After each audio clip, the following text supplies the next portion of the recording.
live Sunday night with those guys, and Sunday night with those guys is sponsored by Those guys. What's up? What's up? How's everyone doing? Happy Sunday. Happy 18th, 19th, where Tim Jackson is in Australia. It's the 19th already. What's good, everyone? Hey, show is here early. Yes, autumn is upon us. The colors are almost peak Sunday night in with southern those New guys. York. Sunday night And with those guys is sponsored by the peak colors upstate, they're maxing out. But down here where we are, everything's starting to change. In fact, if you're going up along the Palisades right now, is really colorful for you drone heads that are looking for those color shots along the Jersey Shore and New York Shore. What's up, Daryl Hickman? How are you, Tom? How are you, Herman? I'm good. How you doing? I'm hanging in there. Was watching some football today, and Yeah. my Giants finally got their first win. Tom, you get a chance to take them bikes out? Yeah, we actually did some bike riding yesterday along the Belt Parkway.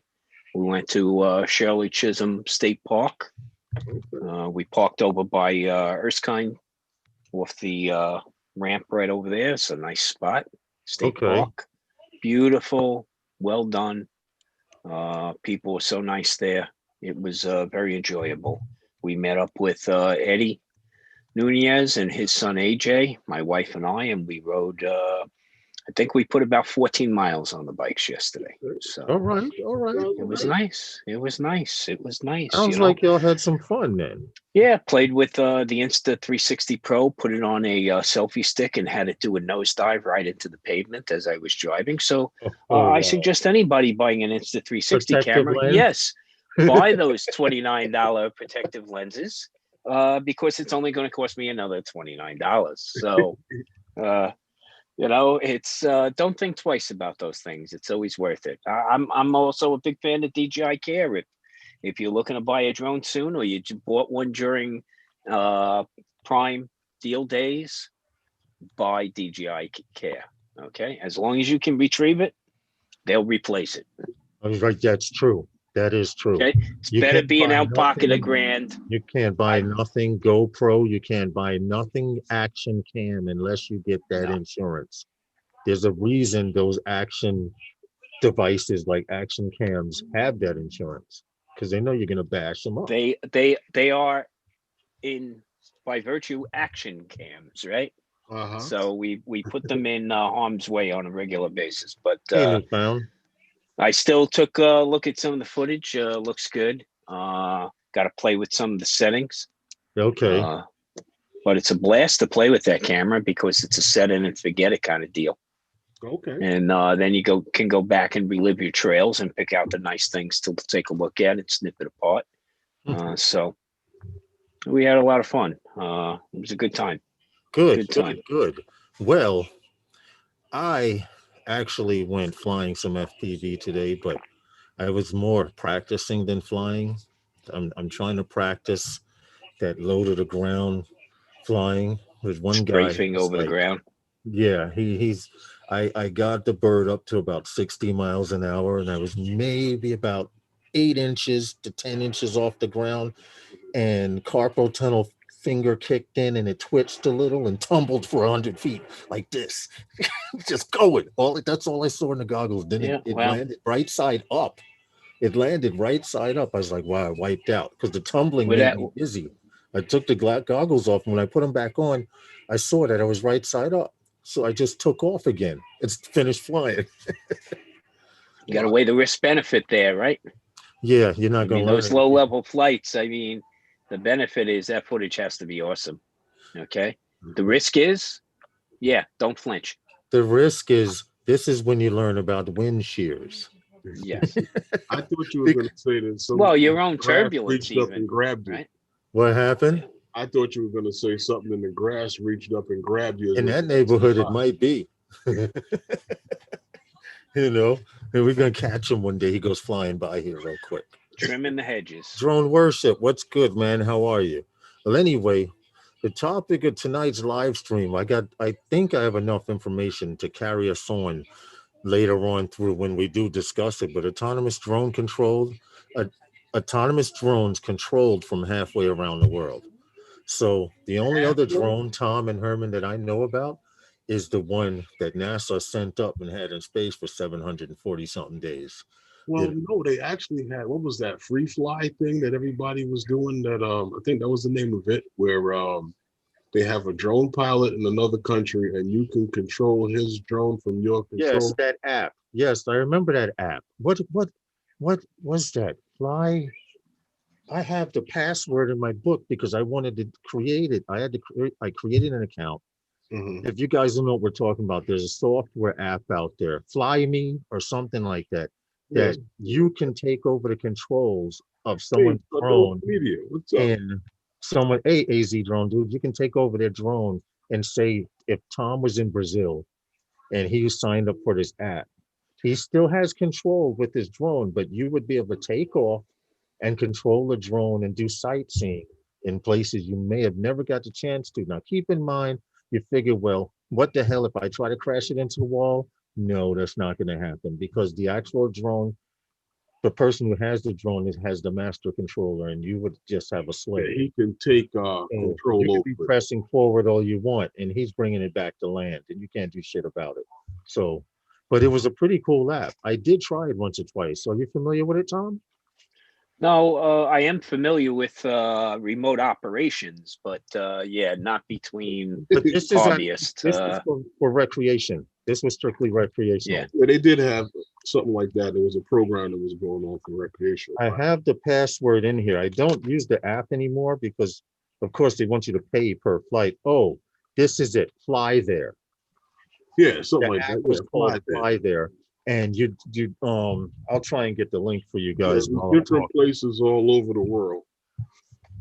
Yes. So yes. as it stands right now, the military, again, we've said this before, right? Whatever happens in the military eventually trickles down to others. Mhm. So, the military's been flying from southern Nevada. They've been flying I know they've been flying. sorties in What Afghanistan. are those drones Okay. called? Those are the Predators, the The Predators. They MQ-9s. take off in the West Coast and No, fly no, no, around the no, no, world. no, no, no. They take off from Kandahar Air Base in Afghanistan from a ground crew, Okay. and then they're manned by 4 guys in That a hand air-conditioned the drones off. container in the Nevada desert. So Mhm. you have a pilot, you Mhm. have a Rio or radar, and basically handles your weapons, Yeah. and then you have two intelligence officers who are picking the targets for you. Okay. Well, So that's all happening in, just imagine the latency, okay, or lack thereof, right? So now when you start to see this stuff in the beyond visual line of sight stuff that they're going to start authorizing, mhm. it makes sense. It's trickle down technology. Yeah, I'm loving every moment of it. Here's the link to Fly There. Now, but you would wonder how you control the drone on front that's around the world. Well, whatever device that you're on, say you're on your phone or your tablet, just like you have the throttle up and you have the the pitch and roll. Yes, I agree. Yeah, hey, Chris Hope, you control a drone. And I did try it. They had a couple of free ones on this site that you can go to just to let you get thirsty, you know. And then, of course, if you want to do any real flights, you have to pay. But they use a satellite to check. And say I'm here in New York, Tom is in Brazil, and Herman is in Russia. We would activate the apps and say, I'm ready for someone to use my drone through the Fly There app.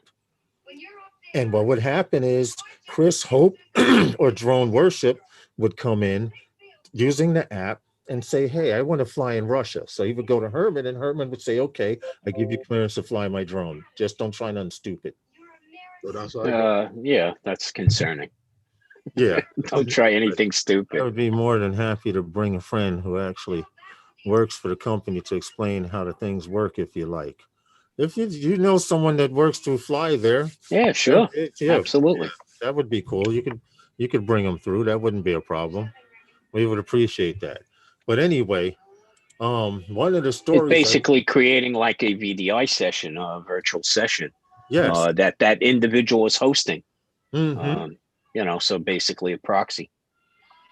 Well, one of the stories I had was it's not anything major because you've heard of drone in a box and stuff like that. Well, Edge Eagle, which is an agricultural drone company, they design and set up drones for spraying and mapping and spraying, stuff like that. They've been doing it for a while. Well, they seem to have teamed up with the company called Valkyrie, okay, to create a drone delivery station. And what this drone delivery station is, it stands, if I'm, here's the numbers.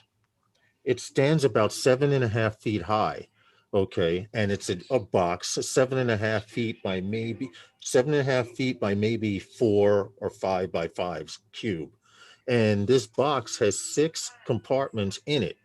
Now, the idea is with this particular box is you have this in a company's backyard, or say Tom works in Manhattan, you have it in the backyard. If Tom wants to send and receive packages via drone, he can put them in any one of these 6 slots on the box. I guess 3 are for incoming and 3 are for outcoming. And the drone lands, the box sorts, goes up, loads up into the drone, and the drone goes off autonomously, or whoever's flying it, or however that works. But these guys have created that particular box, which I think is kind of interesting. Well, Yeah, so this is the kind of stuff basically where and there's a whole marketplace for this. It's called Drone drone delivery ag. manufacturing, yeah. Well, it's drone ag, really, right? For agriculture. When you look at it, Yes. you got everything from counting and sizing plants, measuring the plant health, just setting up prescriptions for how you're going to spray those fields, and then calculating the growth, your maturity rates, all by using unmanned aerial systems. Yeah. So, with spraying payloads, sensor payloads, it's just a better way of doing business. I It mean, is. you started by tilling the land, then you got yourself an ox Mm-hmm. and started plowing, Mm-hmm. and then the green machine came along, and you were able to cultivate What's good larger with and that? larger fields. So, this to me is natural progression here. This is well, technology leading the way. what interests me about this whole story that Lawrence is talking about is that because we're talking about manufacturing and stuff being brought back to America. Yes. And Yes. here's a company that's manufacturing this product that Lawrence is talking about. Their company is based out of Wichita, Kansas, Yes. and that's where they're manufacturing. And they got a 2-year contract for this. So, what I'm hoping that it after that? works out well, because you have the larger companies like DHL, Amazon, that are going to have super hubs, super drone hubs, right? And We know this. They're going to have wherever, however they're going to set it up. Don't believe the hype about the floating blimp and drones going in and coming out. That's not happening. They're going to have major hubs where drones are going to be taking off and landing 24/7 around the clock. Okay. But this is an actual device that's small enough to be put into a small businessman's backyard, and he can ship out. I could have one box here and have it set up to go to the post office. right. Well, the only thing I would see with this, if they're just creating this platform, maybe I think it would be great to integrate with an airline that's going to manufacture a drone, or you have a drone that's manufactured incorporated with this system that will make this something that can be used, for either for other different platforms, or you create a platform for it, because Right. Well, think about it this way. If you have auto parts places, right? Now, I'm not saying they could probably carry some of these auto parts, but how many times have you went to an auto parts place and said, I need so and so carburetor, and the guy says, come back in 2 hours? What they do is they send a guy out in a car, a runner, to go get the part and bring the part back, etc. Now, think if you had these linked through different auto parts dealers, you would be able to send parts, and that does cut out a third man. That third man will be able to man the floor and make sales, as opposed to getting in his car and driving to West Bubblefuck.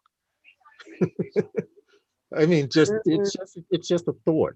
I mean, this is a small level drone delivery system that Maybe they not in car created. parts. And on top of it, they're not talking about what type of drone they use, but they do say all logistics from the time it arrives in the drone to the box and from the time it leaves the box and gets to its destination. Okay, there are logistics that it's keeping track of. There's one box and the drone. So they're not only giving you a box, a storage box, but they're giving you built-in logistics, tracking logistics, which is what everybody cares about. Logistics, numbers. Well, numbers drive the world. Yeah. Okay. Yeah. It's big data today. Mm-hmm. It's big Yes. data. And, you know, and you think about it, that's exactly what these platforms provide also. When you look at the agricultural drones, right? You're collecting nothing but data. You're collecting data that's now usable and portable, and you can leverage it to make better decisions. Look at even storm damage assessments. Think, you know, you have a cornfield that's hundreds and hundreds of acres, and during the night there was a storm. Are you sure there wasn't damage in the center of your crops that took out a good acre and a half, 2 acres? You The won't easy be way able to to see find it out unless you go is out put there the bird riding. up, Right. or you You wouldn't be gotta able to see it. hire the local pilot to go fly a manned mission for you. I think the numbers will bear out right away where the value proposition is. Well, Yes. unless you can walk out there. And in fact, I'm starting to see, at least here on the Northeast Coast, I don't know about down south, but when I say Northeast Coast, I'm meaning in the Philadelphia, New Jersey areas. I am starting to see a large amount of farmers using drones. Oh, it's happening across the country. And it's been happening for a while without a lot of fanfare. Oh, yeah. Okay. So there's a marketplace out there. Remember the agricultural market. We don't eat without it, right? So this has been going on a long time now. We're just catching up to some of their news. They've been building systems for a while, and these platforms are heavy duty systems. You think about the cost effectiveness of spraying fields, right? With manned aviation, it's all or none. I'm spraying all the field, not some of the field. True. Because I don't have time to fly and calculate my area. dump locations and everything else. Whereas with the UAS, you basically are setting up those parameters ahead of time. It already has the data it collected previously and mapped out. As far as what I was saying is that prescription of how you need to approach your field crops, right? And then this way it goes out and it performs the mission. Right. You comes back. Your scheduling of everything. You're using a fraction of the chemicals. You're using a fraction of the product, which means zero it becomes fuel. More cost effective out of your pocket. Yep. Which hopefully maintains your margins, because remember, those margins aren't that high. Okay. Well, and the last thing we want is them out of business.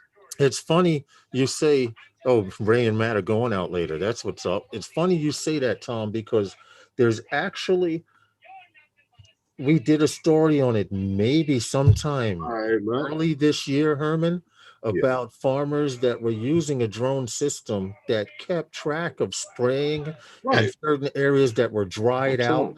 This was all automated, and the drone would launch and take off, and if this area was dry, that area would get more chemicals or whatever.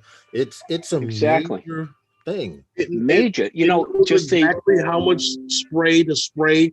It knows where to spray it. It knows on the scheduling and everything, on what day we have to do this. Remember, photogrammetry can pick up a lot of things, right? With sensors. You can tell how much nitrogen you have there, whether you have the right amount of carbon dioxide and oxygen forming above the fields, and all those kinds of things you can pick up on, and then make those adjustments and use more and more organic materials to spray, because now you're more focused with those operations. Okay. Which again, less chemicals, less harmful chemicals into the soils mean they're going to be much more productive soils over the years. Yeah. And they can do other things like, you know, with spectrum analysis, with thermal imaging and everything else, they can figure out how to approach these fields as well. So it's a win-win all around. I mean, the industry's been deep in it for a while now. Herman, what do you have?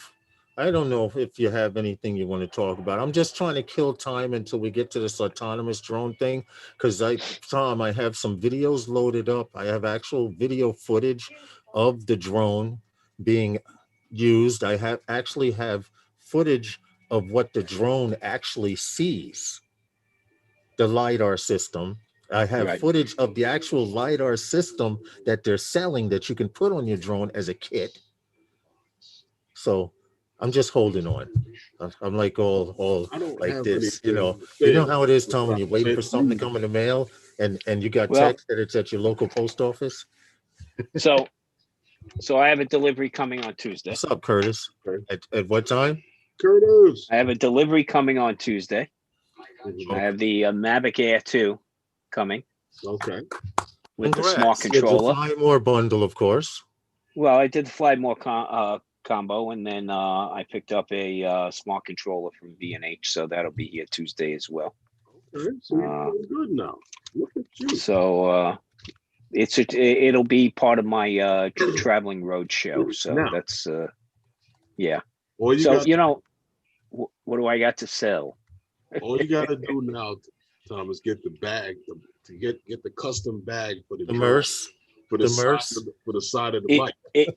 So Well, that way, when you ride up, you can fits. just pull it out and just throw it up in the air and like. Okay. So Herman, you think you're talking to an amateur here? What's the deal, bro?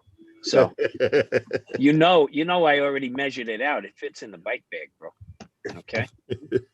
And then what happened was, didn't somebody do that? Yeah, gave me the stats. Yeah, they gave me. That's what I love about this community. I asked, they answered. Oh, right. Okay? Ash was like, hold on, let me see if it does fit. Yeah. Wait, he measured it up, and I go, wow, that fits. Okay. Which, cool. by the way, we're gonna try and get Ash on a Sunday nights with those guys in the future, and or who's the guy? Sky. I can't think of. I know his.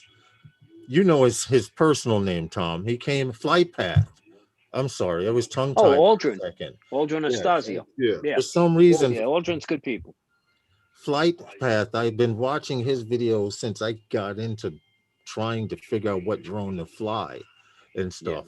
And there's not enough hours in a day to just check out all the things you want to check out. There's so much content, right? I mean, you shouldn't be wanting. No matter what. Big Matt, what's funny is what trail it reads Big you Matt down. says, "What you selling, Tom?" Okay, Matt. Okay, you ready? You ready for the list, Matt? Uh-oh. Okay, Listen guys, closely. strap in now. I got a Phantom 4 Pro. No V2. I'm sorry, guys. It is what it is. It's a Phantom 4 Pro. I have a Crystal Sky monitor for sale. There is a Mavic 2 Pro for sale with a boatload of batteries. One of them still in a box. Okay. And for you photo buffs, there's a Nikon D500 available. There's also a Nikon 28-300 full frame lens. And for you APS shooters, there's a Tamron 16-300 millimeter lens available. I turn over my equipment probably on an annual basis to maintain some value. What's up, Phenomena? So, and yes, there's a Mini available and a Tello available. So I think I'm looking for like $40 or $50 for the Tello if you want something to crash around inside your house. Well, listen, you got him. So, you got him as a friend. What were you saying, Tom? Yeah. If you want, just DM me up on Facebook, Tom Dowling up on Facebook. Catch me in Five Borough or those guys. Just DM me. Okay. Local pickup or you pay the shipping. And the only way I'm going to ship is express next day. So, yeah. Because I want no discussions on where it might be at any given time. Right. Okay. So you might as well just come pick your shit up. Yeah, it's easier. I mean, if you're in the local area. This is the true. Boys down, the boys down under, area. I can't help you out there. In the tri-state area, it would be worth picking up. When I sold my Phantom 4 Standard, this guy hit me up from the Bronx, and he's like, "Yo, I've been interested." He's like, "The only thing that I haven't been able to get with it for it was a filter kit." And I said, well, lucky for you, I have a filter kit. I have a 8, a 16, and a 32. It's like, Right. oh man, where are you now? I said, well, I'm in Southern Queens. He says, I'm in the Bronx. I said, well, that's about an hour's ride. I swear to you, Mhm. this dude got to my house like 40 minutes. He's a he's a Uber driver. I don't know what he did, but I he don't know how beelined he it did from it. the Bronx. He texted me on Messenger and said, "I'll be there in 10 minutes." Must not And have been no and traffic. I was like, "No way in hell that he was in the Bronx and he's there that fast." But I brought the drone out and everything. We went in my backyard. I took it up in the air, controlled him, controls everything. He says, "You got Zelly?" I was like, "Yeah." He's, he said, "Give me your number." He zelled me the cash. I said, "You're one of the smartest drone salesmen, the drone sales customers I've ever seen, because you don't carry cash. Because at one time, you remember there was a No, rash of people no. getting hit in the head for their drones in New York City. Oh yeah. Oh yeah. This was a No, no. while I've back. I've hooked up. I've hooked up with some good people on Five Boroughs. I've hooked up with good people around the various groups here. So I've never had a problem. In fact, it's funny. My Mavic Pro, the original one, I sold to a kid that graduated aviation high school, the same high school I did, many decades apart, I might say. Okay. But you know, and you guys can attest. You know how I take care of my gear. Yes. You know, Yes. it's I treat it as a professional. It's good, you know, You good know, solid maintenance on it. those gloves are, how the hell I can't fly. Those are some good nice ass gloves, but I can't. Hmm. They're mittens. Oh, no wonder they're. Now Oh, peelbacks, yeah. I've never seen a pair of gloves like this before. Oh yeah, yeah, sure. Except on In fact, skiers. Except on skiers. no, no, no, no. Yeah, these are so you can keep that warmth of your fingers together. But when you're Hmm. ready to fly, you peel those back, and then you have all fingers exposed. And There's then when even, you start getting there's cold, you peel there's back there's up. shooter gloves where you have two fingers actually exposed. Right. But then they Hmm. came out with one for drones where they had three fingers exposed, so you could operate Get the out of here. switches and all. But haven't you Okay, seen the muzzle that you put your hands in? It has the display. right. You can do the muzzle as well. Right. Yeah, Yeah. the muzzle you put, it goes up to your arms, up to here, up to the middle Right. of your forearm. You stick them both in, and your hands are inside. You have your radio, the antennas are sticking out through it, and you have this big plastic panel where you can see your telemetry from. I think I'm getting I something saw like that that for my originally wife's for bike, photographers. so she can start delivering Uber. I think I'm going to get something like that for her bike, right? You slip your hands in it, right? Well, you I've know seen what? that. I think there's a plastic bag model too, but I'm You know talking about what? the ones with the. You could actually do it with oven mitts and duct tape. They have those. I'm gonna look into those, Curtis. I just bookmarked that spot. Okay, here, getting back to some more drone news. All right. What? Yeah. Everyone knows that in order to get a BVLOS, beyond visual line of sight waiver, Hmm. you have to apply with the FAA. Well, it's official. A company in North Carolina has been issued, I think, one of the first beyond visual line of sight in that state, which I think is phenomenal, because you know what's happening after that. And I'll put the link, actually, I'll show right here.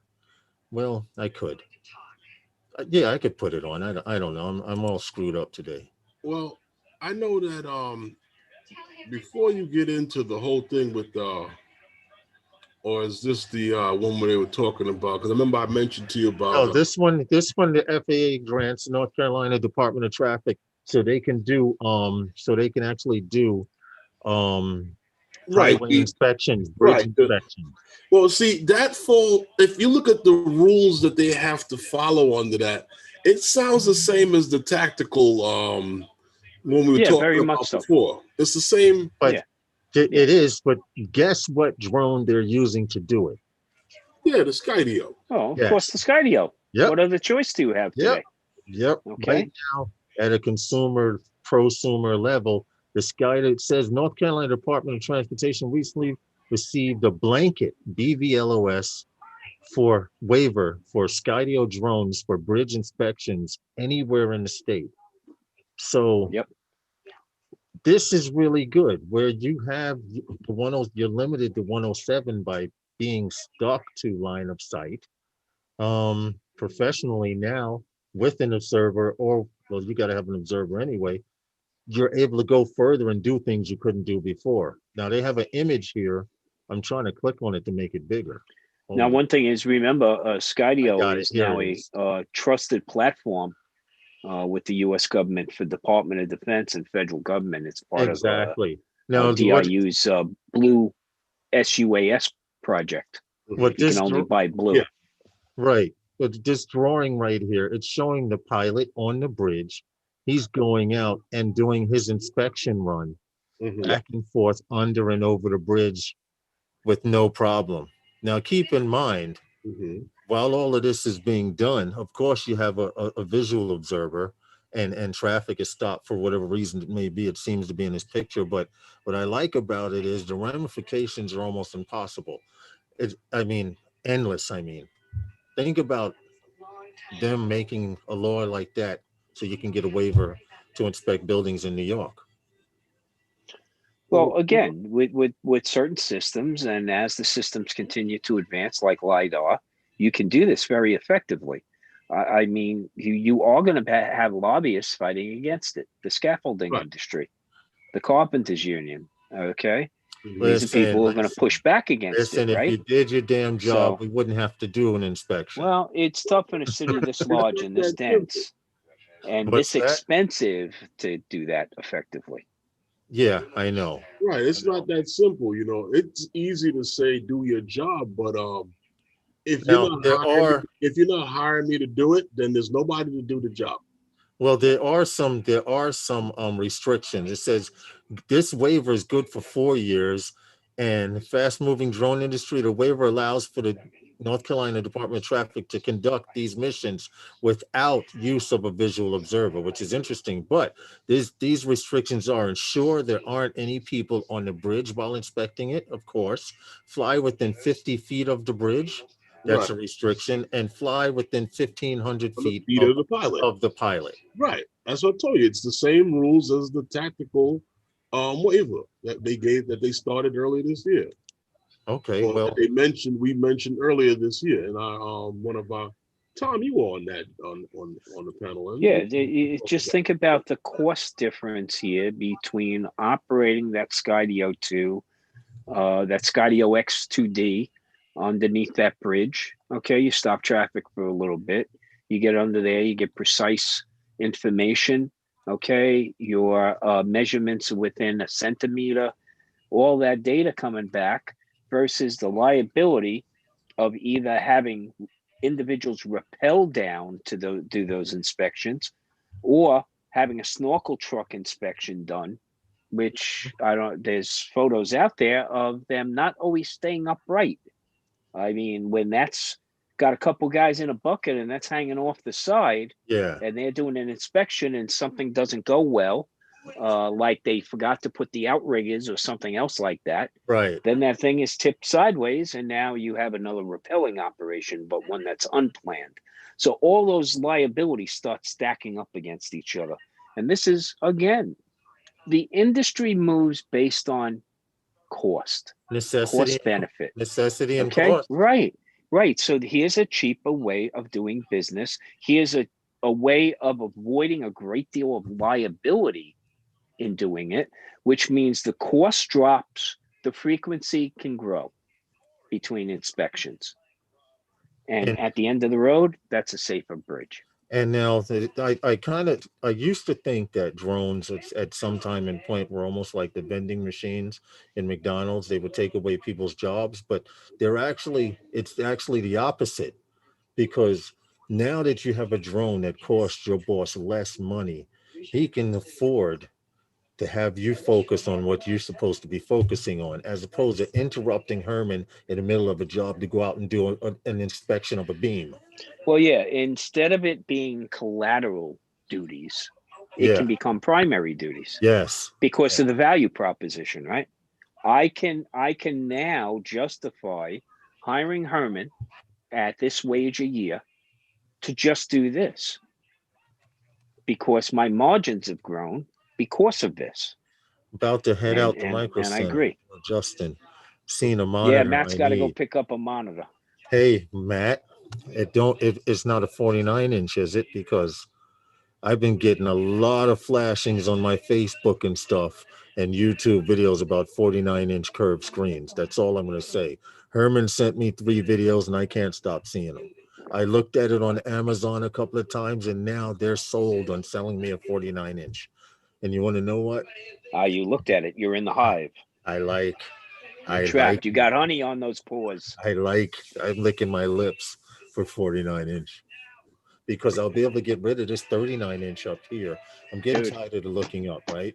And right here. I give a fortune for 6 inches, okay? But the desk that I have is 58 inches or 59 inches in a corner. So that 49-inch will give me about 4 or 5 inches on each end of the desk. So I have a 30 into this side or this way. I have a 34-inch curved, and then I got a 4K above that. So. Oh yeah, rub it in, why don't you? It's just that hey. Well, I know you use yours. I know you use yours for editing, but you're a photographer / videographer. You are a true creator. It's more for I've had this set up now for a while. It's 28-inch 4K 28-inch. Okay. Yeah. All right. That must be for a steal because I'm telling you. People are wondering why you're seeing all these crazy prices, and it's basically because of coronavirus. A lot of these stores, distributors, dealers were allotted this stuff before the year came in. So as it was coming in on trucks, it was supposed to be sold. But because the country was shut down, nothing was sold. So now in order to get new stock, which the fiscal year starts over in retail in February, when everyone does all the inventory and stuff, what happens is they're not going to give you as much if you don't get rid of the shit you had the year before. There was an 85-inch 4K on Amazon during Prime Deal days for $1,000. Yeah. Okay. And again, it was a name brand screen. Okay, this is insane. Insane. Yes, I got nowhere to put any more TVs, damn it. Well, if you see Paul Murray's setup, he's got, of course, the big one behind him. You're gonna love that. Big one behind him. He's got 3 or 4 screens on the side. He's got the security cameras. Amazon has a pin over his house. Oh yeah. That's going to be one of the first drone drops right there. Okay. Lawrence, they're going to build him in LZ. What'd you say? You're gonna love the 49-inch when you get it, Lawrence. And I can show you they got the stand where you can get the next one to stack on top. Yeah, see, Herman wants to stack too. You got the curved wall. Yeah, definitely. So you have a full curved wall around you. Then another one vertical. Yeah, okay.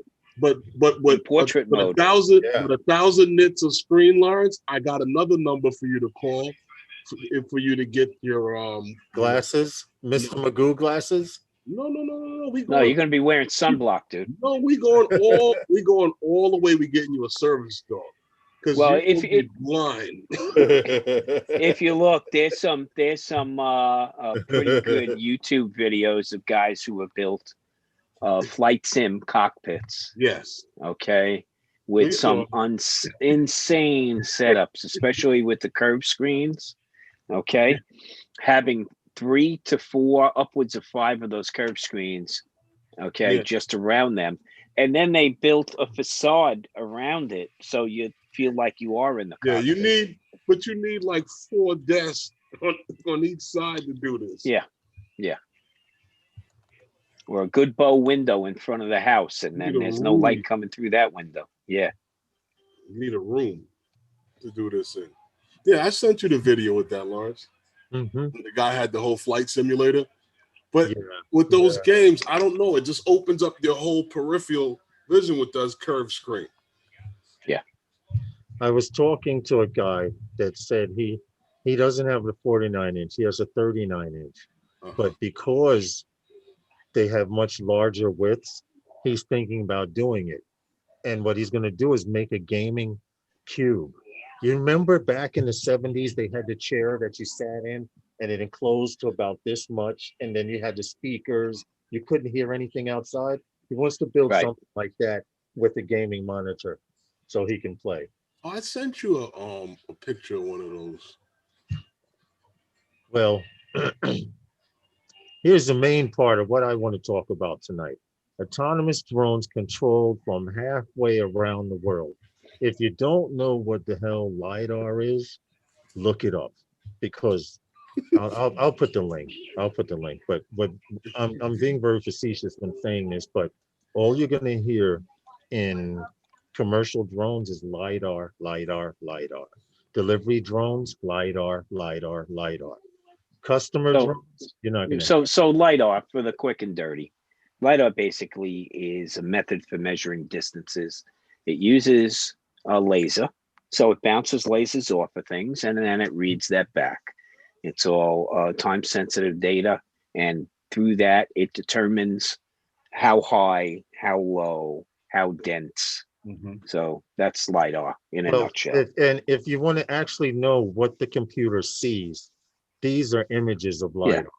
Yeah, and it's wavelengths. What you're seeing there, the different colors that you're seeing up on the screen, Yes. are wavelengths that can be used to make a digital 3D representation of a target. Right now, but now the different color tones are different distances.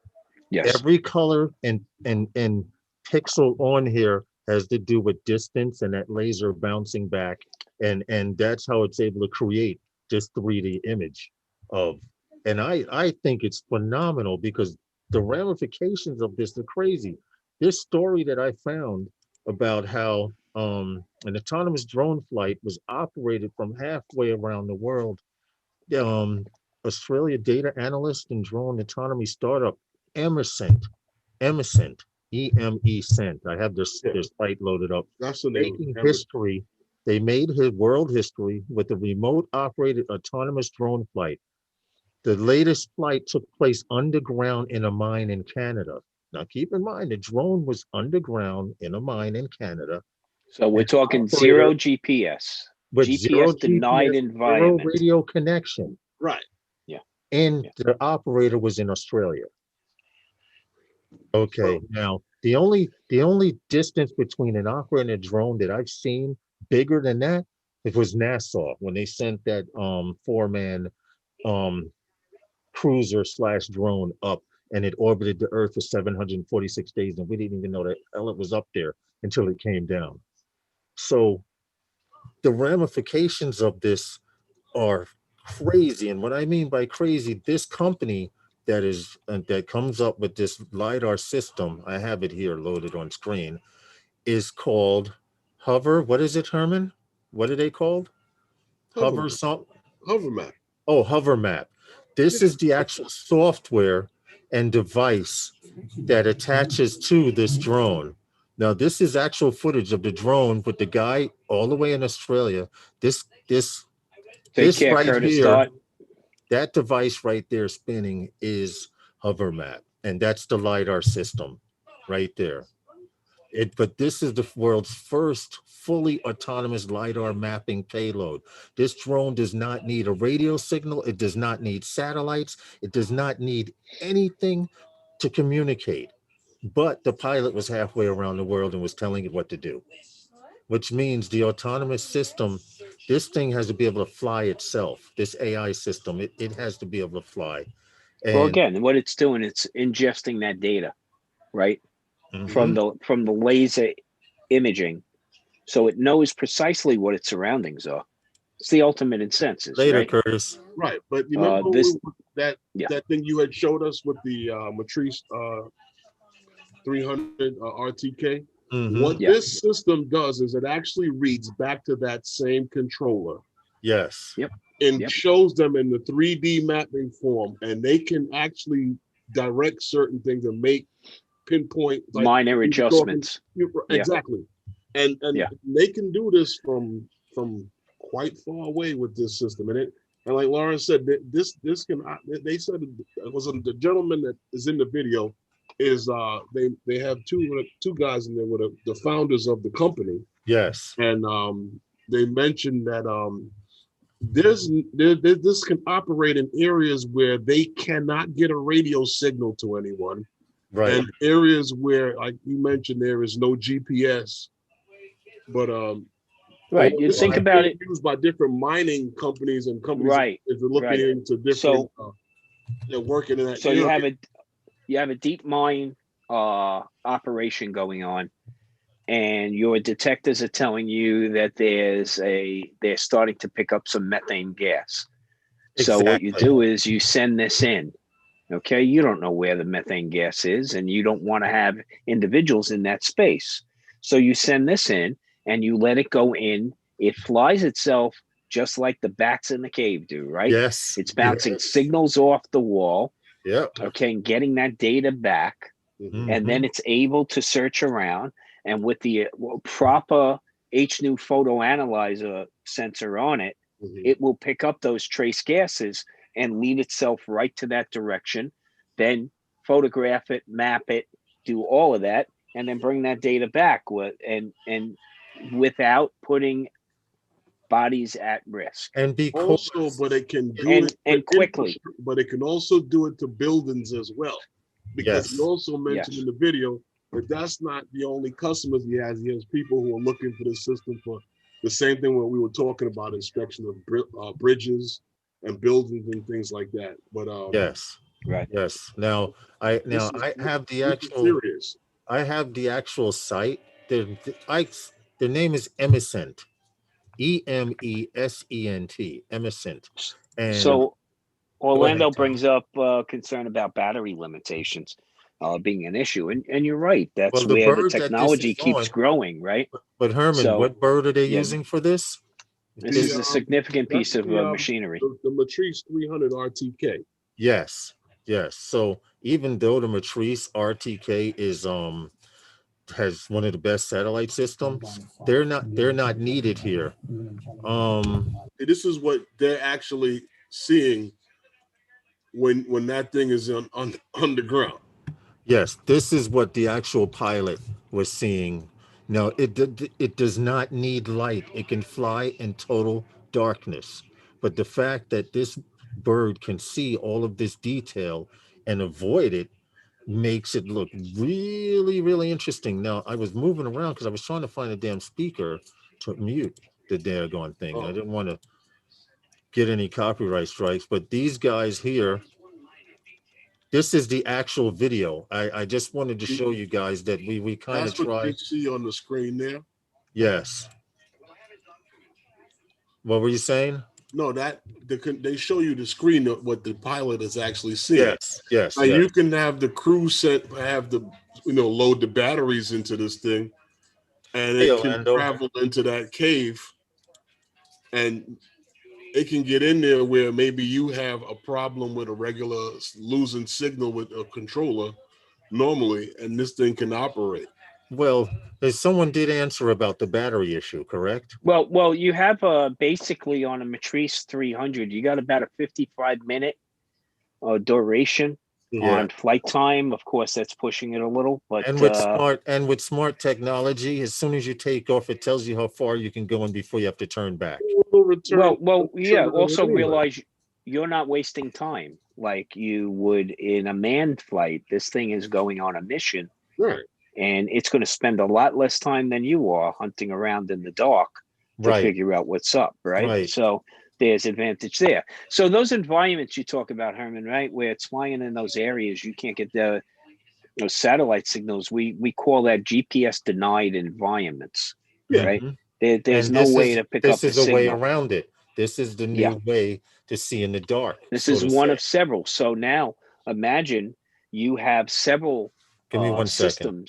several navigation systems you can put on this aircraft, Mhm. from being able to download specifications of the space that it's going to survey to actually having it map out that space for you. So there's a lot of input, and whether that's both LiDAR, visual imagery, Okay. okay, and infrared imagery, and all those data points coming back together just imagine the computing power, right?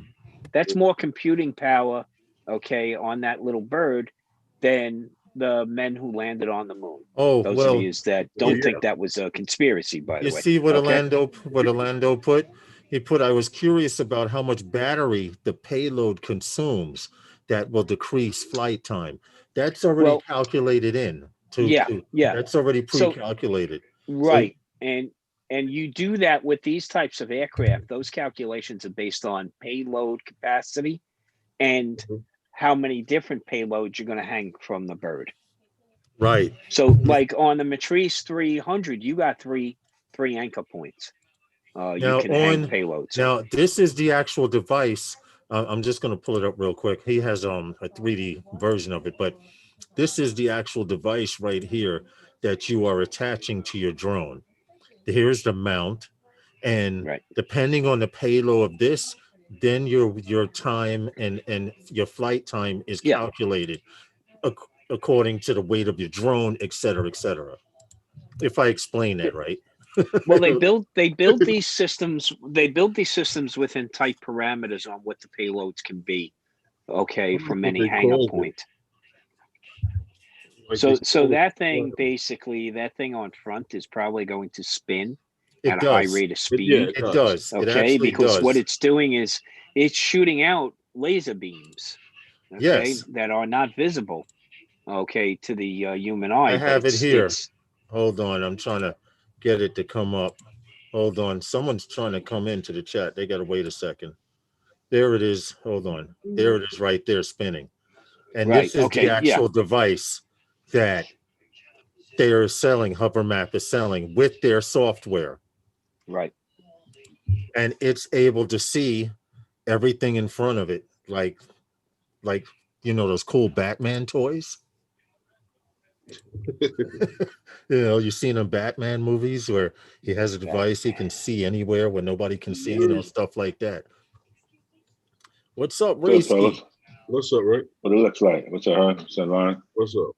Hey, That's what's good. up, Tom? You guys going out tonight, I hear. Yeah, make another Yeah. trip out. Yeah. Might as well while You come back still to us. kind of good. Basketball season must be over. No, I'm just Oh playing. yeah. I'm just playing. I know it's over. Yeah, it is. It's over. My Lakers won the championship. Yeah. That's all he The wanted. Raiders got off today, so we good. Well, getting back to this That's what LiDAR they won. system. Yeah, Lawrence. They call that what they were doing called SLAM, where they had simultaneous localize and mapping. Okay. Yeah, Okay. that's There's an acronym for everything, guys. An acronym Yeah, for I'm everything. starting to find that out. Yeah, Literally you got to be everything, careful with acronyms, though. They can everything get you in out trouble. there. But I'm really particularly interested in this device, this particular LiDAR device, because I see them putting it a lot more uses for it, as well as Lawrence, just caves. Huh? Well, as you know, they've been doing this with DJI for over 2 years now, because Yes. it started with the AL1 Uh-huh. when they were Yeah. doing it. Yeah. When they started with, I think, like on the with the, because if you go into their site, they have something they did with the Phantom 4 RTK, and they've done stuff already with the I believe with the Yeah, that 210. link right there shows how long they've been doing this. So they're not just coming up with this overnight. They've been doing it no, for a this little isn't while. new. They've now LiDAR's been this up around. to LiDAR's been around a the long second time. level. Well, think about this. The military, like you said, Tom, trickle down. This is old school LiDAR. Imagine the shit the military's using. They could Well, probably remember, see almost. LiDAR's been used for weapon systems for a real long time, folks. Yes, Okay, this is that's exactly what I'm talking about. Yep. And it's funny you mention that, because I remembered when the UK, they introduced the Harrier jet. And one of the specifications that made this a hot selling jet, other than it being a vertical takeoff jet, was it had a weapon system that could pick out one target in a crowd of hundreds. Now, if you could pick out one target in a crowd of hundreds, I don't know what size the bullet, shell, laser, missile, whatever it's shooting, but there's going to be splash over. You understand what I'm saying? But the fact that I could pick out Ray's bald head in a crowd of 300 people and know that it's Ray because of the beard and everything is freaking phenomenal. And the Harrier jet had that technology back then, which is also decommissioned. They don't even fly them anymore except for air shows. Correct me if I'm wrong, but I believe they've decommissioned. Yeah, there's a bit more advanced technology out there these days. Yeah, so yeah. you know. But hey, Metro Drones, thank you very much for the super chat. What's up, man? Hey, good going, Metro. Thank you. I didn't see him even type in here. Okay. Thank you very much anyway. We highly appreciate it. And thanks for coming to Sunday nights with those guys. What's been going on with you, Herman? Because not Herman, Ray. But we've been I just still been working, doing the man, drone thing. Working. Huh? Yeah, when I get a chance, I've been working hard, and the season's changing. So I got all these boilers and get done. Everyone's prepping Everyone's prepping for the winter. For the winter. Yeah, when I was ready to do it in September, I was like, no, the weather's nice. Now I got 210 boilers that I had to knock out. So I got maybe 40 left. So I've been knocking them out. Just okay. Good deal. It's just ridiculous, man. All right. And I know you you got to keep. Man. Just keeping. Yeah. I know you got to keep those tenants over there.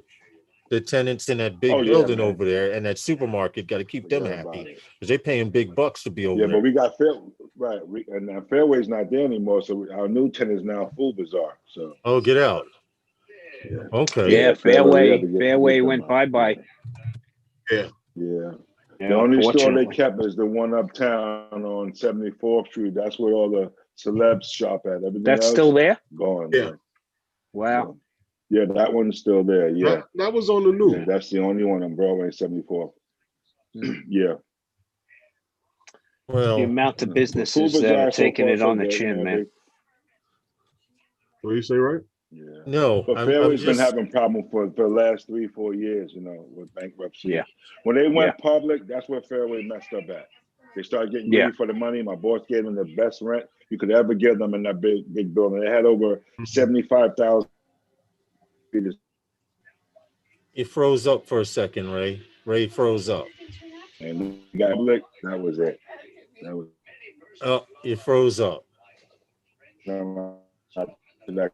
Every meeting, every city council meeting, and the way they did it, man, it was bad.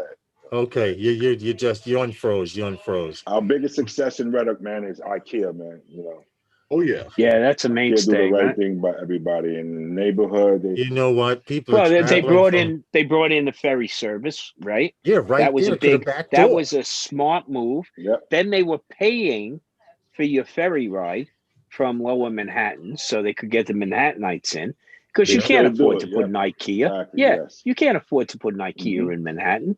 But look at all those little apartments in Manhattan. IKEA is the perfect retailer, right? So smart move on their part. Look, I can't tell you how many trips I've taken to IKEA just for the Swedish meatballs. Okay. You know what? Due to COVID, they weren't serving Swedish meatballs. My first experience there, so I'm really upset about that. Man, that's it. That's a loss right there. Okay? Because they're back at it now. We went through everything. Now the food court was open, but it was like 80% closed. So it was like you could get little trinkets to drink or what little stuff. But the Swedish meatballs, Swedish meatballs with the lingonberry jelly, right? And then the red potatoes. Come on, man. There you go, right there. Now they extended the MTA buses, so that's true. Down there the MTA buses also drop you off at the front door, and the fact that you can get off the train and walk a quarter of a block and get on a bus and be at IKEA in 8 to 10 minutes is really good. Also, you ain't even gotta walk. You get right off at Borough Hall. You get off at Borough Hall. The bus is right there. Yeah. Right there, right at your feet. Yeah. See the problem. Jackson RC with the ferries, and this is the thing. The MTA, with all these ferries taking people back and across from Brooklyn to Manhattan, across Queens into Brooklyn, stuff like that. Now they start making the argument that ridership is down on the subway. And they start crying and complaining because of all of the ride share that a lot of people are doing. Yeah. And they start wanting to raise the fare. Right. So it's like, it's, you know, you give one way, they take more. It's give and take, but I do know one thing: the ferry that comes out here to where I am, they increased the service in the summer because out here is the beach. They got so smart at the ferry stop, 2 blocks from the beach and 4 blocks from the ferry. Now, what happens is so many people come out on the ferries, the boats are almost tipping over. That's literally. Okay. And what happens is that starting at about 5 p.m. in the afternoon up until 9 p.m., which is the last ferry, you have to wait an hour, hour and a half, 2 hours, 3 hours. So what they did was they built a hotel. So now, if you don't want to wait on that ferry, people are going back to the damn hotel and staying for the rest of the weekend or breaking out in the morning. And the hotels are making a killing. Now they have two main stops where the ferries have shuttles that drive you to the beach and stuff like that. At the end of each one of those stops is a hotel. So say you're tired and it's 6 p.m. and you just don't want to go back home. Right on you. Well, you can go stay. You can go stay in one of these hotels out here. You know what, Lawrence? We fly along the East River, right? And all those East River crossing ferries have done a lot for a lot of those people. Because think about this: how they had to travel. Stand there. You can stand in there where you live in your neighborhood along Kent Avenue, all that side over there, and look across and see the building you work in. But to get there by subway, you got to go such a roundabout to get there. It's ridiculous. Where you can catch that ferry right there, right across. It's true. Maybe walk a couple of blocks to the job. Well, when you think it's, you know, we are nothing but islands here. Okay, whether you're in Manhattan, Queens, Brooklyn, sense. right, even the Bronx. You know, using these waterways makes complete sense. One good thing we have going now is we have the greening of our waterways, which is really nice. Our shorelines. I mean, come on, you guys know, Ray, you remember that Atlantic Avenue, that Brooklyn waterfront, all that Red Hook area. It was a blight, man. It was a blight for many, many years. It was really ugly. Now they've reclaimed. I mean, you know, that whole IKEA, that Morris Canal Park, what they've done with that, what they've done with Domino, what they've done with all these little shoreline spots is reclaim that greenway for the people. I mean, come on, what's more stunning than to see the city skyline at dusk with the lights coming on? We have front row seats here, and we don't take advantage of it as well as we should. It's true. No matter where you are in New York, believe it or not, you can either see a sunset and sunrise. Yeah, you do have a view here. You got a significant view here. And I got a crazy light. Okay. If you get out of here and you can see the moon too. What happened? Well, so here in New York, if you get out of hand, you can see the moon too. This is true. Yeah. Well, Oz and all kinds of stuff. So I just want to let everybody know, you know, it's getting a lot easier to shoot sunrises, by the way. I'm just letting everybody know that if you haven't picked up on that. Sleep later, right? Because of all you lazy bastards who I couldn't get up in the summertime to go shoot a sunrise with, you know, now that it's going to fall at 7:30 in the morning, now you're like, hey, we're going to go shoot what? You know? I know, right? It must be killing Stevie Bronx because he likes getting up like almost like I do to go fly, right? Stevie don't go to sleep. Now he has to stay asleep because it's just not going to get light that early anymore. He's got to wait. Yeah, we got that short window. Now. But What's there is up, no D-Fly? better light, man. Especially now, we drove up on Friday. We had to go up and see family up in Massachusetts area, and we drove up the Taconic State Parkway. And for those that don't know it, that is a fun drive. Oh, and yeah, when it glistens with rain, makes it even more fun. I got to tell you, the colors, you know, with that glistening, we had a light rain going up, very light. but the glistening of colors, it was amazing. The Taconic Parkway, for those of you that aren't in New York State, is a winding two-way each way road. Again, parkways in New York mean no trucks. So it's just passenger vehicles. And it was such a pleasant ride. We had to go all the way up to exit 99, which is basically, the Massachusetts Thruway. But beautiful. The colors were just popping left and right. Really beautiful. I'd like to apologize to some of you guys who may have to restart or refresh your page, but they give you the option now to actually throw a commercial in at certain times. Really? So I do apologize for it, but I had to put it in at some place and some point. And this is like, I expect my royalty check to come in soon on that. Okay. What happened? I'm expecting some affiliate royalties to come back on this, right? After YouTube, I forgot what the contract papers said I signed. Hate driving it. So now the question is, what commercial did you see? I don't. I just have. No, not you. So I'm curious with some of the people out there because it tells a lot about you.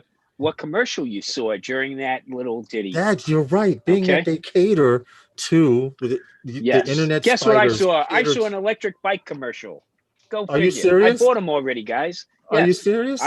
I just saw an electric bike commercial. What commercials did you guys see in the chat? Yes, we had a memorial event flying for passing of a member. I'm sorry. To hear that. Yeah, yes, sorry definitely. To hear that. Yeah, we went through that recently ourselves. Yeah, here in New York. Good guy had left us early. Mike Nice left us way too early. Yeah. So that's really nice. No commercial for you, Orlando. Okay. Oh, what are you paying for your YouTube, Orlando? Yeah, you're paying for your YouTube because Tom just got it. Or your VPN blocked it. Well, according to YouTube, the reason they give YouTube creators the chance to insert a commercial is because by doing that, you supposedly, I haven't seen it in the numbers yet, but you supposedly increase the revenue by that much. After YouTube gets to 30%, I may get a piece of flesh. Okay. There you go. Look, every little bit counts. Every little bit counts. Oh, hold on. See, Big Matt said he had a Radley skateboard commercial. I wonder why. Because they cater to what you guys watch and research. Exactly. Again, you're in the high. They were selling bikinis on mine. Oh, there you go, Ray. Yeah. Your girl must use a computer last. It was either that or you doing some undercover shit I don't know about.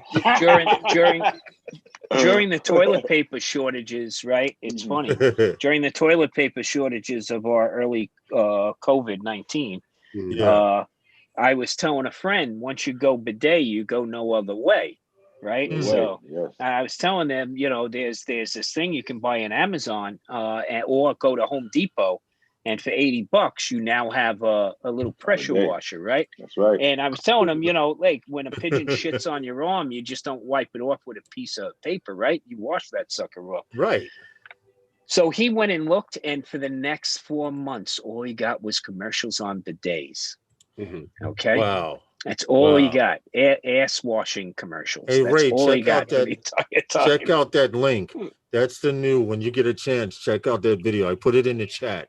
But we were talking about Hovermap, a company that does they actually flew a computer. They flew a drone in Canada underground in a cave with no radio frequency, no GPS. Yeah. And the pilot was in Australia. What? Yeah. That's using LiDAR. The LiDAR systems allows the drone to autonomously fly without radio signal, GPS, Wi-Fi, Bluetooth, anything on its own. It's a fully autonomous drone, and it sees in the dark better than Batman can. Well, basically, what it's actually doing is sending the data back to. Yes. Now, my only question is, and I went to the website. I went to Emissit's website. They do not say, of course, what the latency is. But you have to figure with today's technology, if you're It's paying for, proprietary. if you could afford to fly a freaking computer, a drone in Cucamonga while you're in New York, you don't have to worry about it. Well, I don't think that the pilot actually technically was flying it from there. I just believe that that's where the data was transferred. Yes, They were yes, yes. ingesting the Yeah. data. Right. There's Yeah. someone outside that cave that had Well, someone in Australia in there exactly and was set it up telling and him, let it go. right. But the point is, they've released this thing, and the guy stands there with monitor and just basically makes sure the mission goes according Well, yeah, to what because the LiDAR is sending out signals and it's coming back, and the onboard processing is basically saying, hey, you got this much clearance, you got, this many meters of clearance on this side, this many meters on this side, front, back, upwards, sideways. So it's taking all that data in, and within nanoseconds, it's hundreds of adjusting its nanoseconds. flight path for that. Okay. So it doesn't need you to fly. It just needs you to be at the Here you go, endpoint to Ray. collect There's the data. another one. There's another link right there. This is the actual company that's offering the device that you can put on the bottom of any heavy payload camera. They're using a Matrice 300, I think Herman said in the video, in the YouTube video, Yeah. and where they have the cave footage, but it shows you how the drone sees and all of that. So I thought you might find that interesting. Yeah, I'm gonna check it out. And any news like that to see where That is tech crazy, is going. To see where tech is going sounds expensive. To have a crew to deploy a drone sounds lazy. No, dude, it's actually quite good, because if I could train a crew say I could train a crew on an oil rig out in the ocean and have him turn his system on, and I cut my computer on and I have everything up in my control room in West Bubblefuck, as long as my customer is getting what he needs, the information he needs to check for leaks or whatever on that oil rig, it's cost effective. Now, this particular video and that the particular YouTube video and their company, they're using their people, okay, because they're often called in to do this kind of work. There's not everyone out there doing this. Smart and profitable do not equate to lazy. Well, you got to Yes. that data is not needed in the field. It's needed, maybe needed somewhere else. That's back office data, right? Where that stuff needs to be transferred. Where the decisions are being, Orlando where says the decisions are being made. Orlando says it takes the fun out of it. True, Orlando. But in a situation where there's radioactivity or toxic gases, I don't want to be around. Talking right. Yeah. Yeah. Well, so to be halfway across the world, I'm good. So good case. Yeah, good case in point. You bring that up, like hazardous material incident, right? You turn around and you put responders in what's known as level A suits. Okay, you strap a 60-minute Scott bottle to their back. This coming from a New York City Fire Department. Okay, and what you do is you then send that encapsulated individual into the hot zone to do your identification and assessment. Now, an able-bodied firefighter, well-conditioned firefighter, with a 60-minute Scott bottle on their back, has about 10 to 15 minutes worth of breathing air, because the stress on your body, the physiology of wearing that level A suit is going to zap your energy and make you suck down oxygen or air that much quicker. So imagine by the time you get in there, you got to come back out. So how much data did you collect? Now I can throw some sensors. By the time sensors and cameras get in there, on a Matrice, fly it in there, let it do assessments, get down low, take a look, and get down low by using a zoom camera, so my drone still stays out of the way. Okay, there's nothing lazy. That's called smart. Well, okay, that to me, that's the smart way to approach it, because I eliminate the liability to our member, our public safety member, right? So they get to go home at the end of their tour. That's very, very important. Okay. And I'm getting data back that it can now be ingested by a multitude of people instead of just being seen by two eyes, right? So that's how much more valuable that kind of data is. And it's so much data that it's hard for one person to take in at once, right? Well, Tom, what we do when we open up a manhole or anything like that, we send the thing down on the stick, and if the numbers ain't right, we call you guys. You got to put the gas right. No, we You call got you to put guys. the gas meter down there. Yep, absolutely. You want to make sure, look, it takes a certain amount of everything to have things go wrong. Okay. And what you don't want to do, right? Herman, you don't want to open up that manhole, introduce a whole amount of oxygen into that manhole, and now you just hit that explosive level limit. Okay. Those manhole covers, by the way, how heavy are those manhole covers? Maybe like 200 pounds, 150 pounds. But I've seen them flip in the air. I've seen them fly through the air. Yeah. The greatest of ease. Like a frisbee. Okay. Yes. Okay. So you're talking about a hunk of steel. Okay. And I got to go look this up now because I just piqued my own interest. How heavy? I was surprised at that. Yeah, they were 165 pounds. My brother had parked over one last summer and came out. His car was moved. He didn't know why. After the live he stream, decided to look underneath it. That whole manhole cover had lifted his car up. He had to call Con Edison. They told him not to move the car until they came out. They had to put another plate over it and all over the whole mess, man. Them things are heavy. Okay, so probably dead weight. 300 pounds, Ray. Wow. 300 pounds, the weight of a New York City manhole cover. And yes, I've seen them personally with my own eyes. I've seen them about 20 feet in the air. Yeah. Okay. Flip like a coin. Yeah. And unfortunately, it heads or tails, you always lose. Okay, with this coin.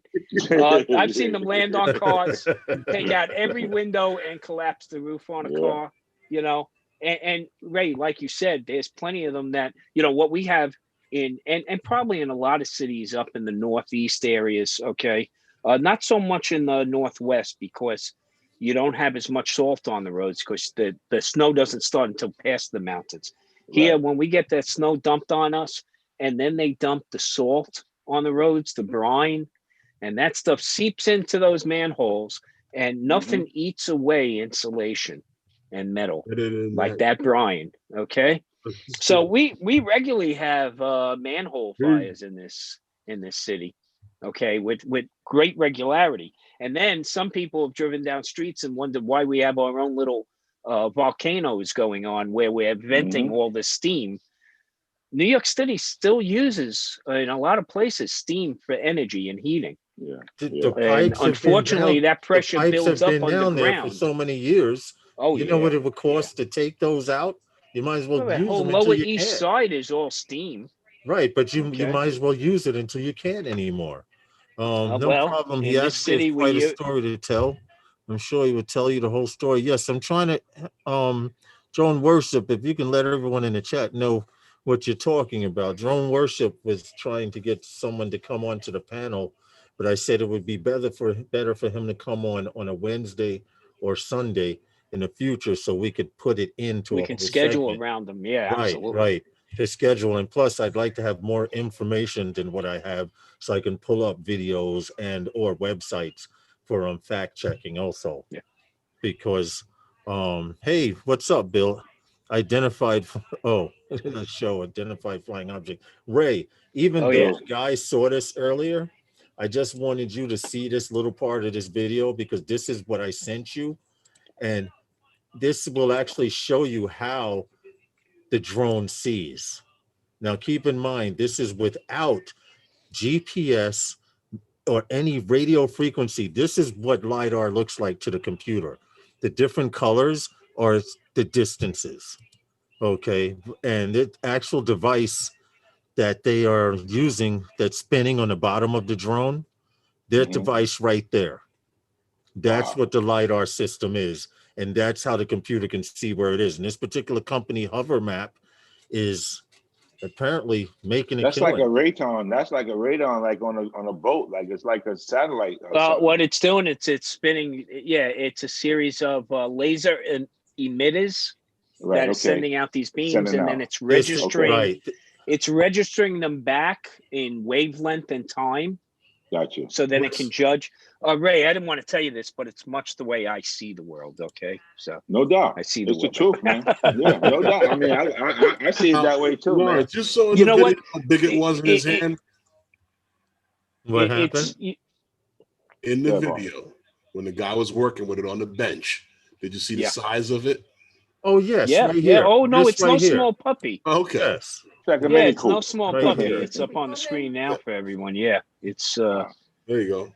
Yes, that's it right there. This is now what's funny is this is groundbreaking tech. I mean, they've had like Tom said, they have had LiDAR around for years. This is old military tech.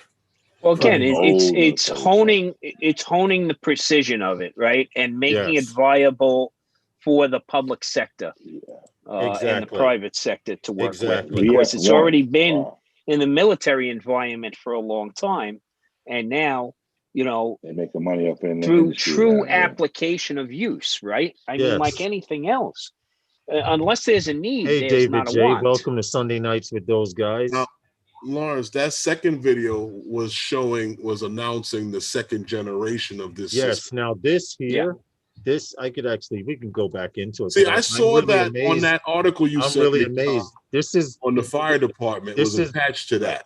the second version of it, and in this particular video, they show actual live footage from the cave that they were in, and I'm just amazed at the technology. The drone is basically flying itself. Of course, there is a pilot, there is pilot input, but basically it is flying itself in total darkness. Now, keep in mind, this is what I wanted to know about the LiDAR. And Tom, maybe you can answer this. Is it a possibility that sometime and point in the future, you could also use this same LiDAR to detect different gases and things in the air? Or Well, does that it's make- not or so does much. that- No, there's does- different technology for that. This Yeah. can be a complementary technology to that. Okay. So basically, what you're doing with these sensor packages, and when you're talking about this, is probably an expensive puppy right here, no doubt about it. But I got to tell you, when you start to get into the environmental sensors, there are payload packages out there on the market right now that run about $120,000 to $130,000. Yeah, Okay. I believe it. And they normally take the form of what's known as HNU photo analyzers. So basically, what they're doing is they're inhaling the environment, and it's working across a spectrometer. Okay, so that that's it's like identifying the air various sniffers. chemicals. That's like the air Yes. sniffers they have in the New York City subway systems. Yeah, in fact, it's like the air sniffers. If you never realized, okay, flying back from Amsterdam, as you're standing in line at customs, Right. there's a puff of air that rushes over your body, so that at the other end of that, they can ingest that and see whether you're carrying any prohibited product in with you or not. Yes, So yes. these things are used all over the place. If you Mhm. go across border crossings, you'll see this equipment used. Okay, that when they're looking under your car with the mirrors, okay, actually attached to that is a sensor line to an instrument he's got on the border patrol sniffing for agent has on his chemicals. belt. Sniffing It's for sniffing for explosive- right. various components and chemicals, right? Whether it's explosives or narcotics or things like that, these can pick these things up. So yeah, Listen, yeah, these are sniffers. That's before exactly what they are. technology, back in the day, a crackhead could find anything. No, what you did was think about it. Think about it. What did you do, right? Okay, you didn't even have to pay the canary $1. You brought Yeah, the canary true. in with you. And when he dropped dead, Okay, when you dropped dead, you knew hoped to you had run. enough time to get out. Yeah, Yeah, you need to exactly. run. You know, And it's now just you can like send- look. Now you can going send a in. drone in. You can actually Well, send it's a drone into the going cave. into an apartment house because you had a couple of calls of people passing out, right?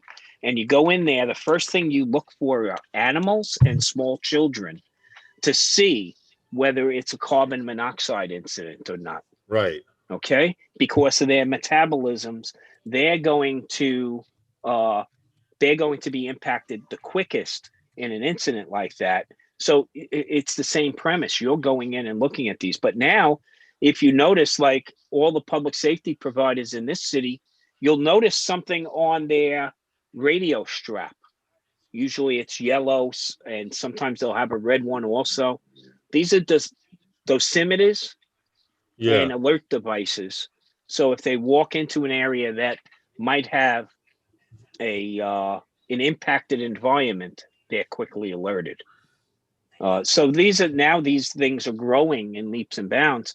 There's various city agencies who've used some of the public safety agencies in this city to fly missions for them. Right. Using air sampling, like Department of Health. Can you sample the air at 50 foot, 100 foot, 150 foot, and upwards to get air samplings? And you can get air density, you can get levels of particulate pollution, things like that. So it's amazing what you can add to these. Remember, it's called an unmanned aerial system. True. The system starts with the platform, right? The bird. And then you start adding your party gifts on top of that. Well, that's LiDAR system. Well, all I know is going to go in a lot of directions. I mean, I see it being used for so much stuff. I mean, but couple it with the other technologies. Yeah. Just like you see what right? Herman, we talked about it on Wednesday when DJI released the L1 and the P1. Okay, it's not a single camera; it's a combination camera. Why not use the visual spectrum, the infrared spectrum, the LiDAR, and all put these all together as data points? Hey, because Tom. then what you get is this rich layering of all data. I know is that if you can afford to trick out your Matrice 300 RTK, with all of these goodies that they have for it, you can do a world of work, because that's true. This platform, it improves safety, reduce costs, downtime, and the amount of insight that you can get from this technology. I still call my drones birds. Ridiculous. The same thing. Orlando says, I have a money machine here. My wife is an air sniffer. I should send her in the box. To the boxer. Got to package that up, Orlando. Yeah, right. No, but it's drone worship. I still call my drones birds. All of those are birds. Those are birds for me. Yeah, it goes back a ways. I call them birds. I thought it was a New York thing, but I do see bird across the country people call the drones planes. If it goes in the air, it's a bird. And I'll call drone people who fly drones pilots until they prove they're knuckleheads. Then I call them operators. Oh yeah, and not very good. You know what, Tom? Okay. Now you answered something for me, Tom, because I remember in conversations you saying drone pilots, and I remember you saying operators. Now I know. Now you understand what the difference is. Now I know the in between. So if I ever hear you call someone an operator, dun dun dun. Well, yeah, I'm trying to be nice. I called my drone a bird in just about every video I've done. That's true. That's true. True. Very true. Well, you talk M300 about cannot travel out of registered countries. The M300. That is correct. Yes, the M300 has certain technology on it that isn't always authorized for export. Just like anything else out there. But remember who sells it. Okay. This is true. And the M300 is not Project Blue, so. Yeah, guess what? Problem. We can't get grant dollars for it. We can't buy an M300 because we can't get the feds to pay for it. You remember what I said to you, Lawrence, before when I said this? DJI might have, the world. This 300 RTK, the M300 RTK, is a great piece of machinery. It's a great tool, but the world may never know it with all what's going on right now. Well, unless you got a building to inspect in Abu Dhabi. Okay. Oh yeah, but I mean here, but I believe every garage in Abu Dhabi has one, right? Just to check on the traffic conditions. So. The Z30 never got approved in Spire 2. I'm at a loss there. Okay. And you can go into more detail about that, David. David is actually the gentleman that we were going to have after this live stream. I usually go and eat dinner. So while I'm eating dinner, I'm going to be talking probably with Drone Worship and or David J. to set up an interview. I need to know whether he can do Wednesday nights, Herman, on your live stream, or he can do Sundays on mine. Either one is good. You know what I'm saying? And if you have time, the times are 5 p.m. Eastern Standard Time, or what is it, 2 p.m. Pacific? How does that go? So 3 hour difference. Yeah, okay. yeah, 3 hours. So you know that I think the reference to the Z30 there is that it's not certified to use on an Inspire connection. Okay. It's built for the Matrice platform, basically. Oh, I got you. Okay. I was at a loss. They were talking Chinese.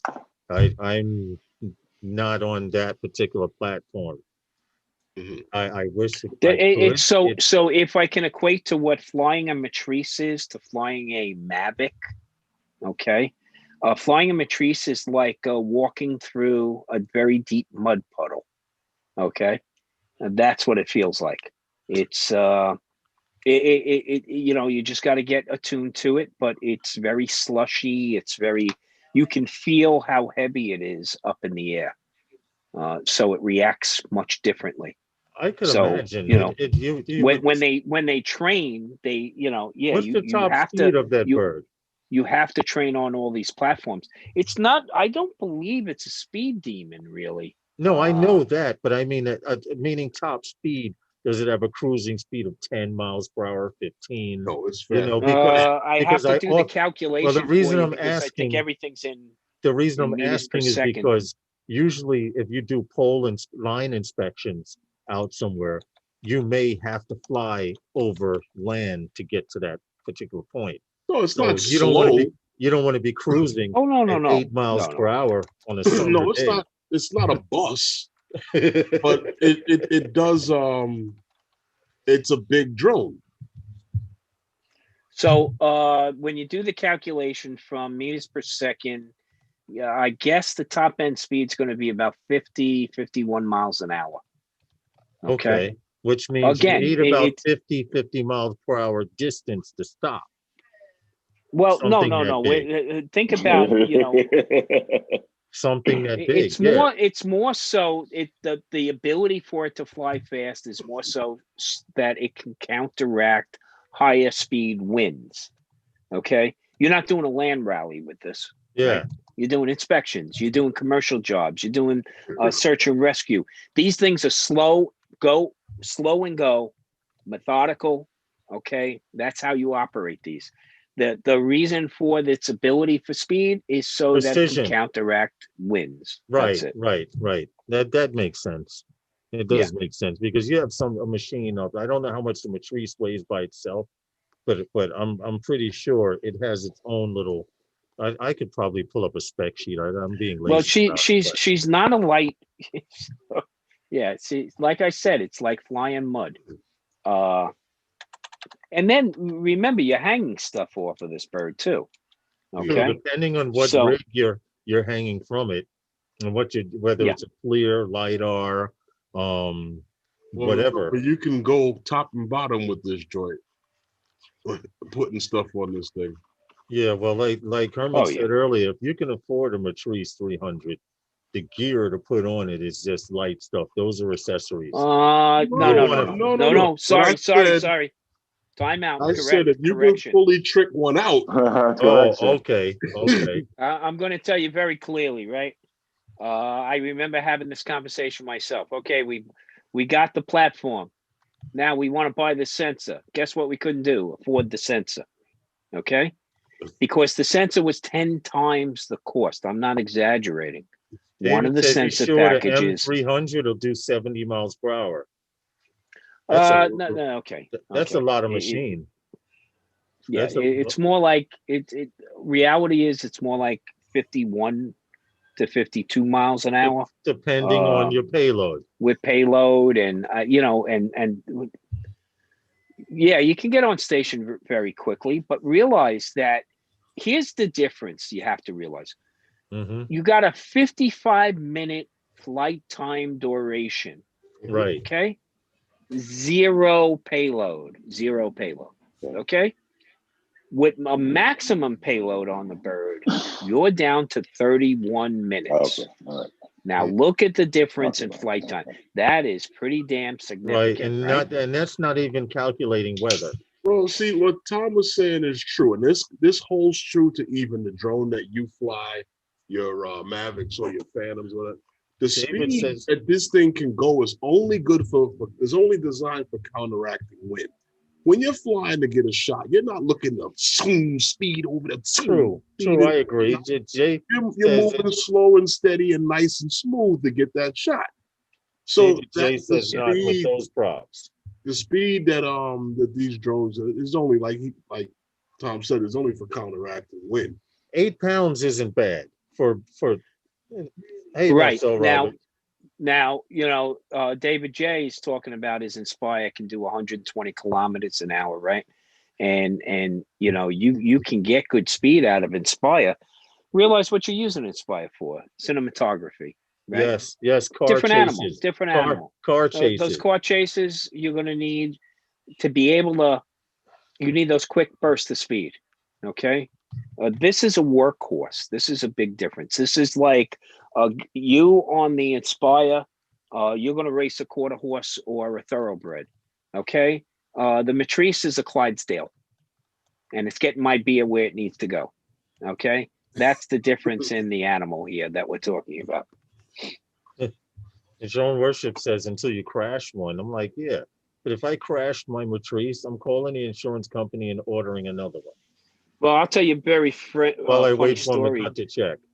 Metro Dade PD years back bought themselves a military grade drone. Mm-hmm. Okay, I think it cost the taxpayers hundreds and hundreds of thousands of dollars. Okay. They crashed it in the first 2 weeks. Okay, they went back to the city council, and the city council said, "Yeah, we're not buying another one." Hold on, Tom. Okay? David J says you guys are wrong. That thing M300 is for following people down the highway. Oh, I've seen. Oh, I'm not disputing that. I have seen camera rigs on the M300. I have. In fact, oh, absolutely. But it's more of a workhorse. It's a workhorse platform. Okay. Mm-hmm. You know, can it fly fast? Yeah. I mean, you can upgrade motors on any of these things. You have to upgrade motors. You have to upgrade controllers, ESCs. You can tinker with these too. But what you do wind up doing is you're going to take away certification from these birds. These are going to be some of the first aircraft that are going to carry certifications on them. Okay. Just like what Amazon's building, just like what UPS and DHL are building. They're building certified aircraft because without certification, airframe certification, you're not going to get beyond visual line of sight. Nope. It's going to be one of the requirements. That's why if you see what a lot of these companies that want to get into this, they're going with airline that has already gotten type certification, like with UPS, with Matternet, and so on and so forth. And right. So like Orlando said, in other words, without a payload, it books. No doubt about it. Don't harness a Clydesdale and let him out on the field. I'm pretty sure he gets a good gallop going. Okay. Yeah. Go get this. You put another team. Yeah. You now put a couple hundred kegs of beer back on a cart there. He ain't moving as quick. Nor am I at that point. Okay. Yeah. Right. Might have to lighten the load some for him. That's like even an elephant can get ahead of steam. So, Tom, what's happening in the world in New York City Fire Department news? Any freak knows, dude? I'm only asking you. I'll tell you what you want. Would you like to know about sanitation too? They take so long to pick up my garbage. Don't put me in a corner like that. Life goes on, bro. Life goes on. Well, I didn't. Look, you know what? It's a lot of departments. A lot of departments are suffering with funding issues today. No matter where you are, as a result of COVID. Okay, budgets have shrunken to ridiculous levels. So, you know what happens there is some of the innovation has to slow down. And you know you got to work with what you got. And plus, like I said, unless you are going to purchase drones that are part of the Blue Project, you're not even going to be able to put in for grants. Right. New York City public safety agencies, just like most major cities and even small entities out there, the way they get their money to buy this type of product is through grant allocations from the federal government. Right. So now those cheap entries, these little mom and pop departments, could pick up a Mavic 2 ED. Okay, you're talking about $3,000, $4,000 completely outfitted. Right. You can't get the money anymore to do that because the feds won't give it to you because it's a Chinese drone. Right. So now you start to look at what's on the Project Blue, and I'm sorry, those price tags have just skyrocketed.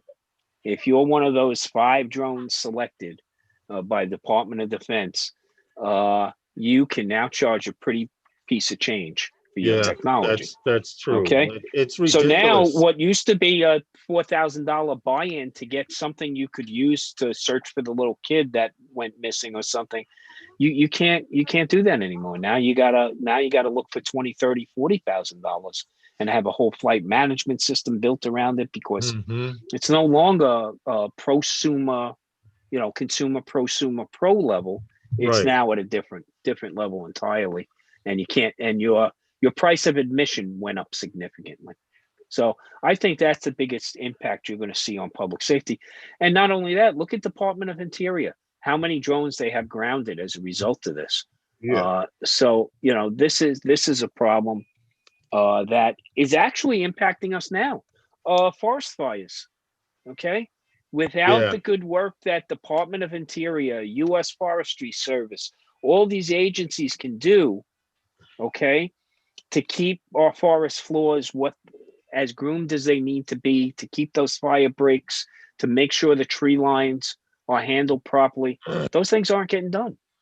And as a result, hundreds of thousands of acres. I think right today, the largest wildfire ever in Colorado's history is burning. Okay. So, that's pretty significant. And after you have these wildfires, if you don't manage the aftermath properly, right. Okay, you risk the deforestation of this country. Right. You're talking the receding part. The receding part of it, so you can cover both ends of it. But again, you're now, and I'm not saying, look, I think there should be more competition. And if the feds want to deal with the Chinese drone situation, then pour money into companies. Okay, back companies, give them tax incentives to develop stuff onshore. They're not doing that. Okay, what they're awarding is golden keys. I agree. They're awarding golden keys. Reinvest in the country. Yeah. Instead of outsourcing and talking about the taxes are cheaper where you're outsourcing, because that's what it comes down to, basically. I mean, it's sad to say. And you have to have a level of accessibility. You can't say to the little podunk fire department, I can't give you money to buy that $4,000 drone. Look, the data you're sending back from podunk isn't doing the Chinese government any damn good. Okay. But if that little drone can find that missing kid or bring home that Alzheimer's patient, okay, or spot somebody who needs assistance, okay, that went off a road, how much is that worth? Right.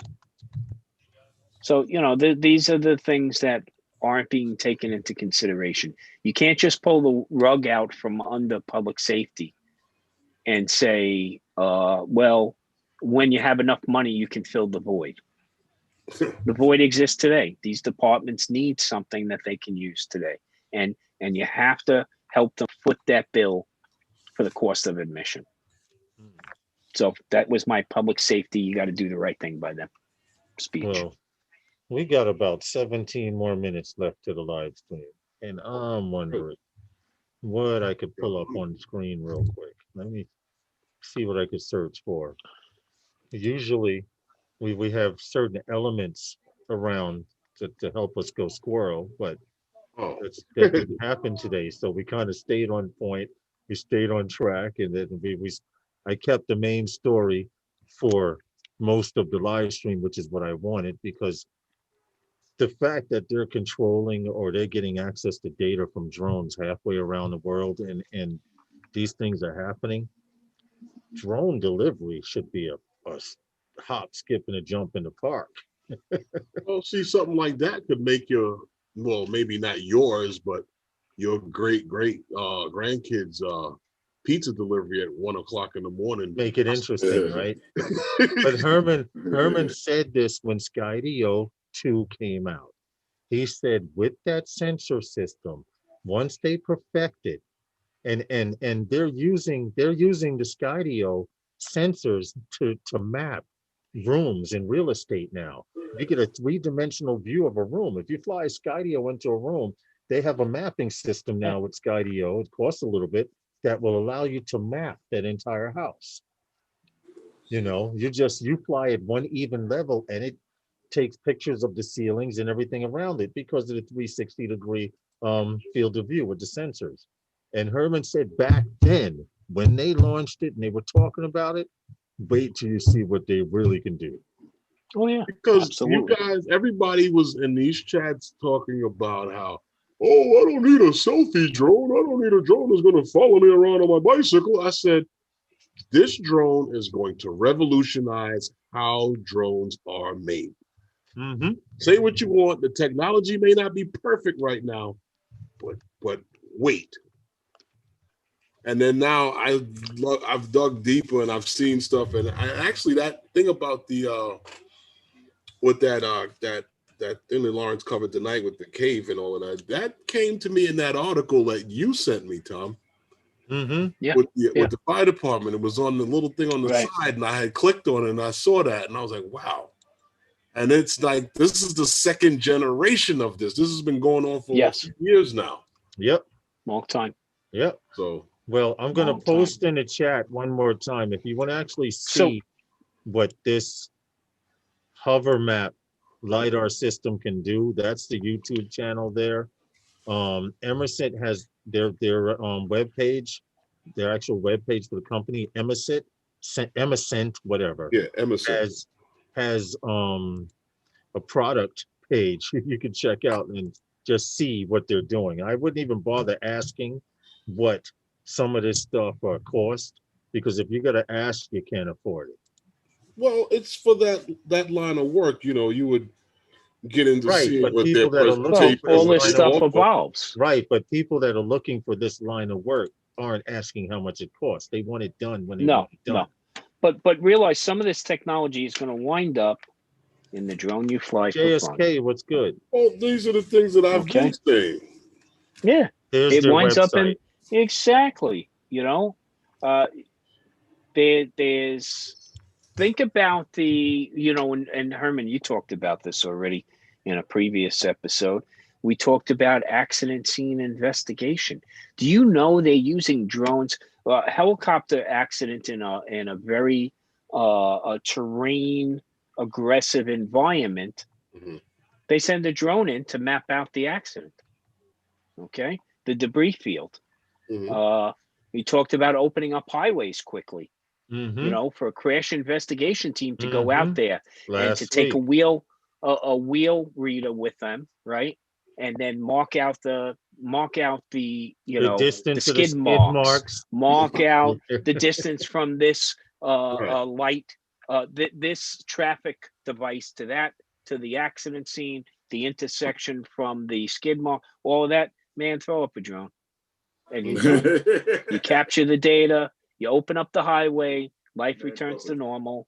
Okay. You know what? Exactly. You scoop up and hose, and you're good. Yeah, exactly. Exactly. What did you say? Well, if it's that serious. Hose down. You said just scoop up and hose down the road. Well, you know. Yeah, it's that serious. You know what I mean? Yeah. I get it though. I do get it.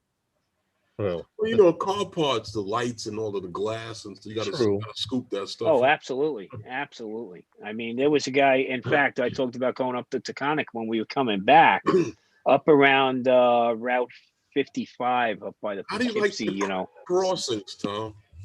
Oh, those are hysterical, dude. Okay, those are hysterical. Here's a 2-lane highway that, you know, is rated at 55, but the traffic flow is 65. Okay. And there's just an intersection that pops out of nowhere. Okay. There's a tree line and there's a car sitting there perpendicular to the highway. And you're like, what the? Okay. Waiting to cross. Yeah, waiting to cross. But, you know, look, life's a lot slower up there. Okay. You can wait a few minutes to cross. You're not cursing at anybody. Unlike here, damn, if one person cuts in front of me, I've used the entire Oxford dictionary. Okay. Yeah, I hear you. I But do understand that. when we were coming down, it was a 1 vehicle accident, you know, and you have these little guardrails on the Taconic, and he probably fishtailed and reacted the wrong way, and that front bumper hit, you know, the guardrail. The next thing, as we were coming down, we saw the state troopers had already gotten there with a flatbed, Right. and the trooper was picking up debris. Okay, picking up debris. But you know, the use of this kind of product out there, they're going to be. Look, you can buy one for your home from Ring, right? To go in and watch your home. I'm all You over got this little drone that'll pop up and go, hey, who just opened up my patio door? Okay. I'm pretty sure the guy who opened up my patio door has a bat in his hand and he's going to swat that little sucker out of the sky. Either he will or the dog will. Or the dog. I think it's definitely going to be a source of entertainment for dogs and cats alike. Okay. Cat diving off the fridge for that thing. They'll be stalking it. There's no doubt about it. They'll figure out how to trip your alarm just so it takes off so they can attack it. Okay? Well, you know, I would seriously like to see. We did a couple of stories about drone in a box, and you know how you set up your perimeter around your property, territory, ranch, wherever you are, and if this perimeter is breached, the drone launches and goes after. There's security companies that are doing that on a wider scale right now. Yeah. That are doing that for these big depots. Okay. So there's companies out there that have those services that those drones are doing perimeter searches. Yeah, we did surveys. A couple of stories. Power companies. There's a lot of companies doing it.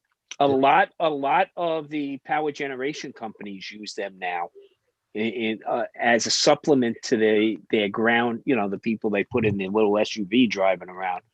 They do have drones up in the air that are doing perimeter surveillance.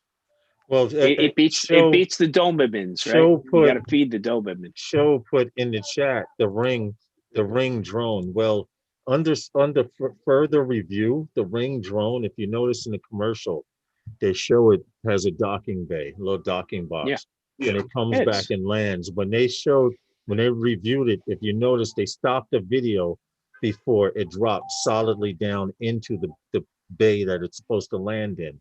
And it's reported that there may be an issue with that. I'll have to do the research. Don't quote me on it. They'll sort it out. I'm going to try and fact check that about the Ring. Actually, look. Geeks Bonner did a video on it. Yeah. He did a video on the Ring drone and how, you know, it's interesting that you can use it to cruise around the house. But for those of you who are dog lovers, you know your dog is it's a source of entertainment. Oh, absolutely. He's just waiting for that sucker to take off. And if you get too low, he's going to take it out. And maybe not the dog, but definitely the cat. Oh, yeah. Oh, the cat. Cat forget it, isn't it? Cat is jumping up to the ceiling to get that thing. Yeah, I've seen cats jump. And the cat's going to bring it to you. Huh? The cat's going to bring it to you all proud and shit. Uh-huh. Okay. All proud and shit. All proud like it caught a bird, right? Well, the dog is going to destroy it and say, look, I got him before he can finish killing the house. Look, Herman, I'm going to tell you straight out. The dog's going to chew on it before it's even taken off. Okay? The cat's looking at it as a stalking exercise. Right. Okay. The dog And if wants you have to more than chase one it around. cat, they The will dog team will up. chase it around the house, and you Yeah. better tell this thing. You better tell this thing to fly at a decent height through the house, because if you have anything from a medium-sized dog and up, he's snatching it out the air. It's an Yeah, intrusive I to the don't. dog. I don't think you're going to be able to say that your minimum ceiling is X and you know your hard deck is Y. I don't think that's gonna. I don't think that's built into this drone. I think this is for the pet absent Pet-free family. house? We'll say, okay. Yeah. Maybe it has a bird or a Maybe lizard. fish Okay, or but that's about it. Yeah, exactly. Even the Exactly. bird will have And a then if you have problem, any but little kids, you can see it's it. the same problem, right? Mhm. Well, doesn't it have like an alert to let you know that it's flying around the house if you happen to be Yeah, it's there? part of your alarm It's a system. part, right? As soon as before it takes off, you get an It's alert just- saying that it- there's a disturbance at window 5, which may be on the side of your house.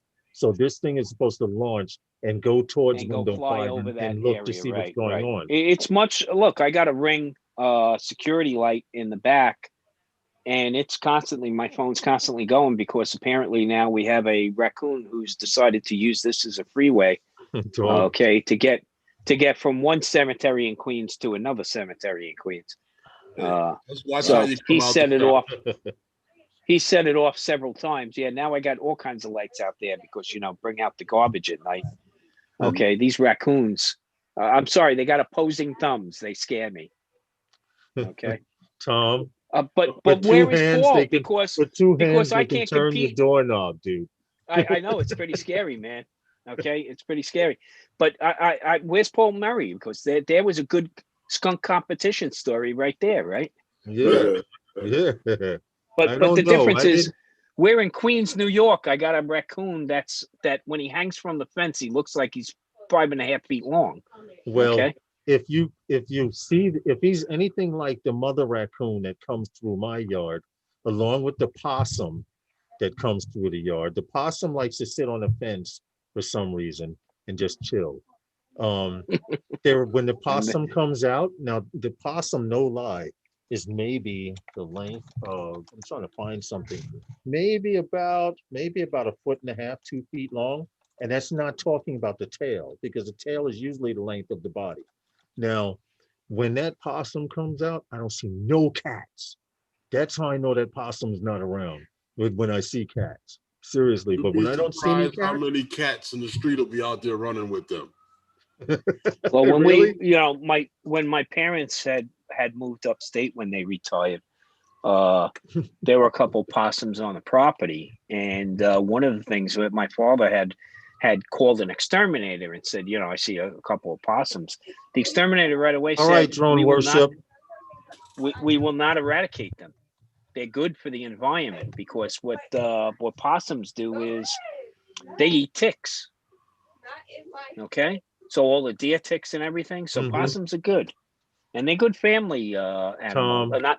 It's not you want to own a possum. I'm just saying they mother their pups well and all that. But they are hideous looking creatures. I'm going to give you an I'm sorry. example. One summer night when I used to smoke cigarettes, this was like 8-9 years ago. I came out, I opened my front door, and I have a fence between my yard. This was before we had the new fence put up. I had a metal fence, the metal 4-foot fence, 4.5-foot fence. And I look and I say, wow, that cat is really white. And the sensor goes on because as soon as my door opens, the sensor lights goes on, and you can see, and it was a possum. You could see the red eyes, and he just went. And I said, you get that. I'm not smoking tonight. I'm going back in. You could have the fence, you could have the yard, but I'm going back inside the house. The funny part is if you would have hissed back, it would have rolled over and played dead. Okay? It would have played That's dead. all right. He got It's the that one. funniest shit. It's the He got funniest that. shit, man. He got that one. Anyway, look. Hey, Ray, come on back so we can do this drop real quick. We're going to get out of here, man. Yes, drone worship. I appreciate it. I'm going to hit you up while I'm preparing dinner, you and David, so we can set up an interview for a hookup for next week, Sunday. Okay. All right, man. Take it easy, drone worship. That's all right. Ray went out, but Sunday nights with those guys is sponsored by Those Those guys. guys. And we appreciate you for coming through. We appreciate you Make all sure you for hit that supporting thumbs us. up. We appreciate the super chat, etc. Everything that you guys do. If it wasn't for you guys continuing to come back, we'd not be here. And with that, everyone have a great evening. Stay safe. Anyone comes within punching range of you because of COVID, punch them. See you guys They'll later. learn to stay away. Get your Good flu night, shot. guys. Good night, guys. Good night. All right. I just hit end on there, and now I need to hit end.